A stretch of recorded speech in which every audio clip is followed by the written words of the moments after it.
Hello everyone and welcome to my channel.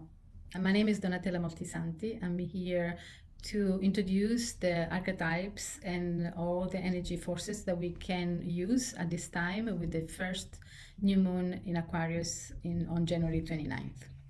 I am a Jungian coach. I help people transform their lives by helping them activate their inner power through Jungian psychodynamic models, neuroscience, and spirituality. Connecting to the planets and to the moon cycles has been always a passion of mine because we can get a lot in terms of support in integrating archetypes, integrating our qualities, and taking our level of frequency to a highest level possible. The lunar connection with the planetary forces every couple of weeks, we have the new moon and the full moon, a very important moment for us to slow down, tap into these frequencies, understanding the lesson, and see how we can apply in our lives. The path with Aquarius, it's very promising and challenging at the same time. Aquarius, it's represented by the figure of the water bearer. It's not a water sign, but as the symbol of the water giver. Like it's the water, in a symbolical sense, can represent what Christ called the inner river. So it's calling us to feed the inner river, which is the river of life, the river of the soul, the river of the spirit. So it's our vitality, it's our meaning, it's the meaning of what we give to our actions and our goals. Also, the Egyptians associated the Aquarius to a deity that was called Hapi and represented the spirit of the Nile. And the Nile had this overflowing of water to fertilize the land. And the process of fertilization was going to a state of a destruction for a new beginning. So if we tap into these archetypal energies, we can see that this frequency will take us as two forces, a force of birth, but also a force of destruction in itself. The new moon in Aquarius coincide also with the lunar new year and the beginning of the wooden snake for the Chinese calendar. I'm gonna connect with the symbol of the snake and the symbol of Aquarius to better use these energies to facilitate our lives instead of creating obstacles if you resist or we are not aware of. Let's start with the symbolic energy of a new moon. The new moon is when the sun and the moon conjunct together, and they create every month a new beginning. So there's a new life. What does represent the sun and the moon together? We have the forces of the masculine and the feminine that unite. This means also that it's forces of opposite uniting. Aquarius has these opposite forces as well. It's the river, but it's also the destruction of the land to give us more fertility. So remembering that the moon and the new moon brings the cycle of the masculine and the feminine, the opposite getting together, is to remind us that we are made of opposites. We are made of contradictions. We are made of parts of ourselves that we reject and parts of ourselves that we favor. And the creativity, the new life, the new beginning, the step forward is created when we take time and unite these forces. And we start to not create good and bad, up and down, but we really see how one energy is connected to the other and how in this union we can find the middle way. So it's been said that Aquarius is the sign, is the constellation of the individuation because it's made of this contradiction. It's made of this identity that comes not from conforming, not from belonging necessarily, comes from devotion to freedom, devotion to oneself. Really understanding the opposite to understand what you are and what you are not. So we are starting a new era. We are starting a new energy field as individuals and as collective, as the world, as humanity.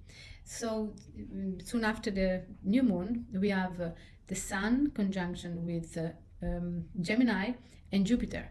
And so Gemini and Jupiter are very important messengers for us. Jupiter gives us a lot of enthusiasm and kind of accelerates, and it gives us a hope to move forward.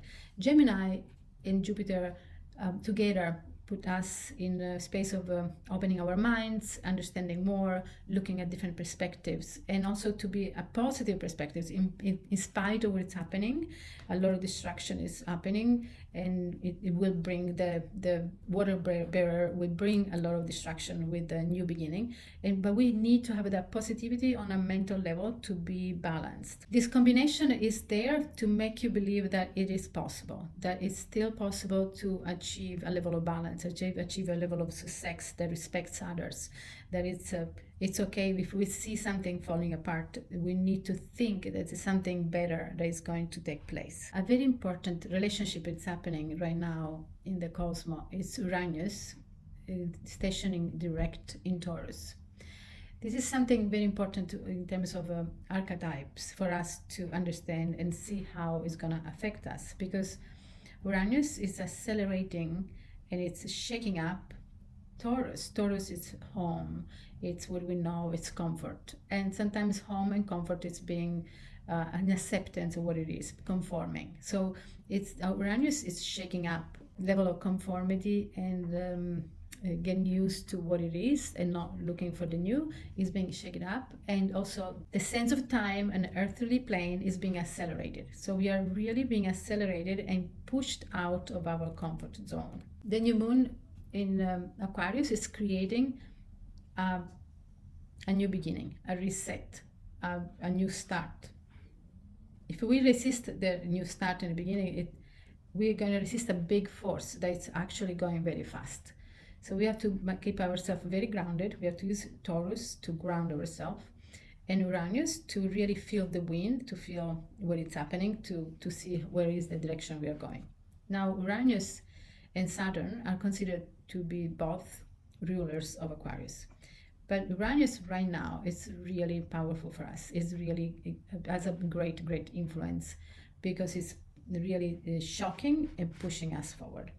It's shocking us outside the conformity, outside the consolation of what we know, and outside the comfort. A comfort that is not in alignment with the evolution of our soul. So resisting that force will be more painful than allow that force to move us forward in spite of the fear that creates. Another aspect is the relationship with Pluto and Mercury. They want us to open our mind. Pluto is the death god. Pluto is the one that destroys to rebirth, and it's working with Mercury. So Mercury is the mind, is the higher mind, and so Pluto is cleaning up everything that it's the monkey mind, it's the small mind, the judgmental mind that is out of the window, and we are acquiring a new mind, a mind that has a worldview, that it's more open, that is able to see much more in the picture than what we saw before. We have eyes to see, ears to hear, and that's what they want us to upgrade our level, up-level our way to perceive our surroundings. So I want to guide you in a very brief meditation to activate the archetype of Aquarius, and this will help you integrate these energies, level up your energies to a higher frequency, and help you more to be in the flow instead of resisting. So if you would like to close your eyes, either you're sitting down or laying down, and attune into your breath as I explain the modality of this meditation. It's called the creative imagination, and it's one of the modalities that Jung utilized to allow the patient to go in a space of inner connection with their inner knowing and activate their psyche to receive knowledge, gifts, guidance. So as I take you in this space of connection with the archetype of the moon and the archetype of Aquarius, I will invite you to entertain, to ask questions, and to ask for a symbol, for a gift from these powerful archetypes to support you in your journey. So I invite you to breathe from your third eye and to go around your head This way of breathing, it's called multi-sensory conscious breathing. It's a breathing I've been teaching for more than 30 years, and it really activates your higher chakras and activates the space within your body automatically. So it's very simple. Just follow my direction and you will completely feel the effects of the union that happens on the physical, mental, and spiritual level. So breathe in and imagine that your air is going around your skull, and then just release. And I'm gonna ask you to just relax, to let it go of the air that you're not using, that the body is ready to release. So just breathe in and relax to exhale. As you connect and you focus on your breath, you will notice that your mind stops thinking, because the only thing that stops the mind is the breath. That's why often we stop breathing, because the mind is more assertive and force the body to stop breathing to be predominant. But if you just attune and focus on the breath, you don't have to fight the mind. The mind is like the ocean, and has big waves or calm waves. As you connect to the breath, the mind calms like a very calm ocean.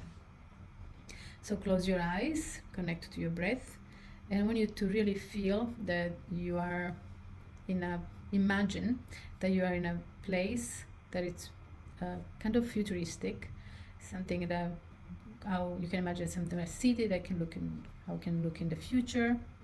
You can also imagine the ocean or a river or a lake, something where the energy, the spirit of the water bearer shows up for you.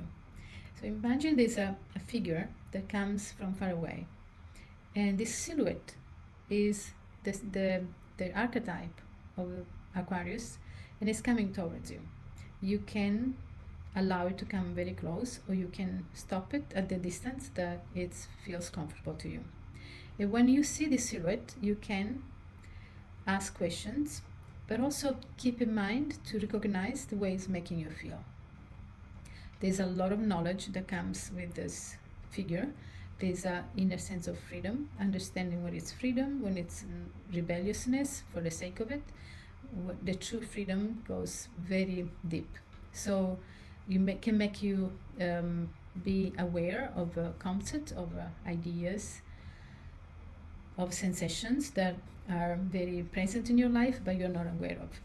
So I want you to really start to have a conversation. You can ask, how can I do to let it go of a sense of security that comes from being in agreement with the conformity? How can I still be myself and feel grounded and secure, coming out from my comfort zone? You can ask anything that you want to ask, if you want to answers, or even if you want help. And you can ask for a symbol or for anything that you can use in this time that can be sometimes challenging. So I'm gonna be quiet for a few moments so that you can have a dialogue with this spirit of the Aquarius archetype.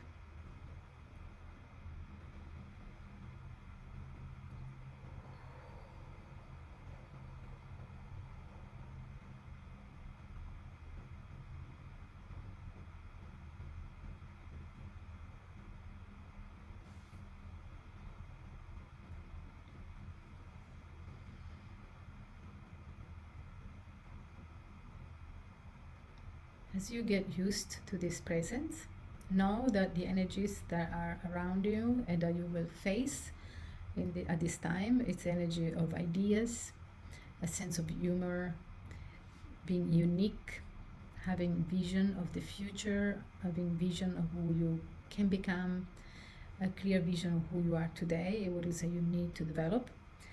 It's about high tech, and how is going to, you can ask question, what is to expect with high-tech technology, and also an overview of the world, and to open your mind to understand also other realities and other ways of living. There's a lot of excitement because there is a sense of hope and faith for the future. The energy of manifestation. It's part of Aquarius, because with the reset, there is a new beginning. Circulation is part of Aquarius, and circulation is also an energy of money and abundance and flexibility. So flexibility can be physical flexibility, can be mental flexibility, and can be also the flexibility in integrating all opposite parts of yourself. So notice if any of these qualities that are typical of Aquarius are vibrating low in your world, in your frequency. And what you can ask to this archetype is to take your sense of humor to be light, to maybe it's too sarcastic, maybe it's too dark, or if you don't really get excited but you would like to, you can ask for your excitement to be taken to the next level. If you want to honor your unique way of being, but you're afraid of being humiliated or being made fun of, just ask for that courage for you to come out with your unique self. So this is a little bit an idea how to use this connection with the archetype to engage and integrate these energies inside of you. An archetype, it's never a personalized energy, it's a collective energy. So we have to be very careful, because an archetype can possess you, they can take over, or you can reject it and be in a fighting mood with it. In this case, we are using creative imagination to come to terms with this cosmic energy that will be present for a long time, so that we can integrate and make it useful to us. So breathe again deeply, come back to your body, come back to your breath, and when you feel ready, open your eyes, smile, and I suggest you to take note, to journal, and to kind of monitor how your sensitivity and your ability to understand what's happening in the world, to happen to you, is facilitated by this practice. Thank you so much, and I'll see you soon.